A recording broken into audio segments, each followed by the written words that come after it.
اسم اعظم کے متعلق بہت سارے اقوال ہیں، لیکن اسم اعظم کے متعلق کچھ باتیں جو ہمارے علم میں ہیں ایک طالب علم کی حیثیت سے، وہ یہ ہے کہ اسم اعظم اللہ کا وہ نام ہے جس کو فرشتے پڑھتے ہیں تو پلک کے جھپکتے وہ اپنے مقام پر آسمانوں پر پہنچ جاتے ہیں، اور جب پڑھتے ہیں تو پلک کے جھپکتے وہ اللہ جہاں بھیجنا چاہتے ہیں وہاں زمین پر آ جاتے ہیں۔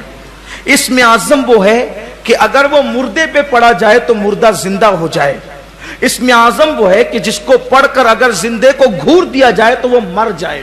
اسم اعظم وہ ہے کہ اس کو پڑھ کر جو دعا کی جائے اللہ تبارک و تعالیٰ اس کو قبول فرماتا ہے، رد نہیں فرماتا۔ بڑی برکتیں اسم اعظم شریف کی۔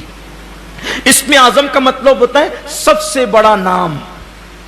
اب یہ اسم اعظم چھپایا گیا ہے، سب کو نہیں بتایا گیا ہے، اس لیے کہ اسم اعظم سب کو بتا دیا جائے گا تو گھر کے آنگن میں کوئی کچرا ڈالے گا تو بھی وہ اسم اعظم پڑھ کے گھور دے گا، تو تب تو لوگ مرتے ہی رہیں گے، یہی تو ہوگا۔ تو کم ظرفوں کو اسم اعظم نہیں دیا جاتا۔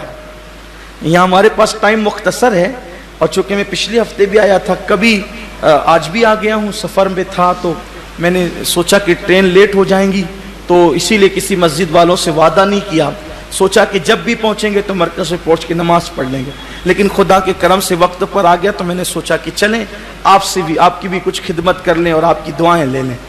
آپ کو بتاؤں، غور کریں، اسم اعظم کم ظرفوں کو نہیں سکھایا جاتا، لیکن بہت جلدی سے گزرتا ہوں کس کو سکھایا جاتا۔ دیکھو، پہلی بات تو اگر سب کو اسم اعظم بتا دیا جائے تو لوگ اسی سے پیسے کمانے لگیں گے۔ مجھے تو اسم اعظم آتا ہے، بولو بولو کس کو بچے نہیں، ابھی دعا کرتا، بولو بتاؤ کس کے پاس روزی نہیں ہے۔ یہ سب چھڑی منتر جادو میں جن کو خدا کا پتہ مل جاتا ہے وہ ایسے چپ ہوتے ہیں کہ کسی سے بولتے ہی نہیں، ایسے بہرے ہوتے ہیں کہ کسی کی سنتے ہی نہیں، اس لیے کہ جو یار کو سننے کی لذت پالے پھر وہ کسی کو سننے کی طرف توجہ ہی نہیں دیتا۔ جو یار کے جلوے میں گم ہو جائے پھر وہ کسی اور کی طرف توجہ ہی نہیں دیتا۔ یہ سب بھنکس بازیاں جو ہوتی نا، ہم یہ ہیں اور ہم وہ ہیں اور ہمیں طریقت کی منزل مل گئی اور ہمیں معرفت کی منزل مل گئی اور ہم یہاں تک پہنچ گئے۔ ارے جو پہنچتا ہے وہ تو بیوی کو بھی نہیں بتاتا ہے کہ میں پہنچا کہاں تک۔ یہ اصل بات ہے، اس لیے کہ جو گھڑا بھرا ہوا ہوگا اس سے کبھی آواز نہیں آئے گی، جو آدھا خالی ہوگا آدھا بھرا وہ گڑ گڑ کرتا رہتا ہے۔ اب پتا چلا جو خوب بولتے ہیں نا، کبھی غوث الاعظم دستگیر سے آپ نے نہیں سنا ہم کہاں تک پہنچے، لیکن پہنچے وہاں جہاں کسی کا تصور نہیں جا سکتا۔ تو اسم اعظم بہت اعلیٰ ظرف لوگوں کو جو اللہ کا راز واقعی اٹھا سکے، جو بیچارے ہوٹل کے پچروں کا راز نہ سنبھال سکیں وہ یار کا راز کہاں سنبھال سکیں۔ ایک مرتبہ ایک بہت بڑے مولانا صاحب، بڑے مفسر عالم فاضل بن گئے، ان کو تلاش تھی اسم اعظم کی، ان کا نام تھا ابن حسن رازی۔ ابن حسن رازی وہ چلے ایک اللہ کے بہت بڑے برگزیدہ بندے کے پاس۔ کس کے پاس گئے؟ ابن حسن رازی کس کے پاس گئے؟ وہ سیدھا گئے سلطان العارفین حضرت بایزید بستامی کے پاس۔ حضرت سنا ہے کہ آپ کو اسم اعظم آتا ہے، مجھے ذرا سکھا دو۔ سلام کا جواب دیا، کوئی توجہ نہیں تھی۔ 1 سال تک ابن حسن رازی بایزید بستامی کی خدمت میں رہے، خوب خدمت کی۔ ایک دن کا سرکار اتنی خدمت کی ہے کچھ صلہ نہیں مانتا، اسم اعظم بتا دیں، اسم اعظم بتا دیں۔ فرمایا بتائیں گے، ایک کام کرو، یہاں سے فستائیہ ایک شہر ہے، وہاں میرا فلاں دوست رہتا ہے اور یہ میں نے اس کے لیے تحفہ دیا ہے، یہ تحفہ اس تک پہنچا دو۔ وہ تحفہ کیا تھا؟ ایک تشت تھا اور اس میں ایک رومال ایسے اوپر ڈھکا ہوا تھا، پنجرے کی طرح رومال ڈھکا ہوا تھا اور تھا تشت، لے جا میرے دوست کو پہنچا دے۔ یہ سوچا کہ تشت اور رومال، آخر اس میں تحفہ کیا ہے، گفٹ کیا ہے؟ فستائیہ تک ایک شہر سے دوسرے شہر پہنچانا ہے، حضرت بایزید نے بھیجا ہے، تو کیا کروں؟ لیکن یہ امانت دار نہیں تھا، عالم بڑا بن گیا تھا، فاضل بن گیا تھا، مفسر بن گیا تھا، محدث بن گیا تھا، لیکن ظرف نہیں تھا۔ دیکھو، ڈگریاں ہونا اپنی جگہ ہے اور ظرف ہونا اپنی جگہ ہے، اسی لیے کبھی کبھی وہ